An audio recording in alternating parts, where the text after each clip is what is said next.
तुमच्याकडे या भाजीला काय म्हणतात मला कमेंटमध्ये नक्कीच सांगा. आमच्यामध्ये तर याला चिवळची भाजी असं म्हणतात. चला तर मग रेसिपी बघून घेऊया. तर काय करायचं, कढईमध्ये 2 ते 3 पळ्या आपल्याला याच्यामध्ये तेल घालायचे. तेल चांगलं गरम झालं की यामध्ये अद्रक, लसूण आणि जिऱ्याची पेस्ट घालायची. ओबडधोबड कुटलेलंच चालेल. सोबतच थोडेसे कढीपत्त्याचे पानं घालायचे. व्यवस्थित परतलं की यामध्ये एक मीडियम साईजचा कांदा बारीक चॉप करून घालायचा. कांदा व्यवस्थित परतून घ्यायचा. त्यानंतर यामध्ये आवडी-निवडीनुसार मसाले घालायचे. इथे मी 1 चमचा कांदा लसूण मसाला घातला आहे. या ठिकाणी तुम्ही तुमच्याकडील साठवणीचा मसाला देखील घालू शकतात.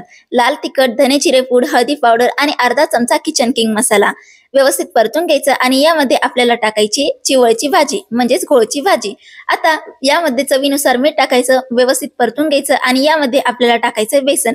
तर इथे मी 2 वाट्या बेसन टाकलंय, व्यवस्थित मिक्स केलंय, 5 मिनिटांसाठी वाफ देऊन घेतली आणि बघा तयार झाली आपली मस्त झटपटीत अशी घोळची भाजी. याला बऱ्याच ठिकाणी घोळचा झुणका असं देखील म्हणतात जातात.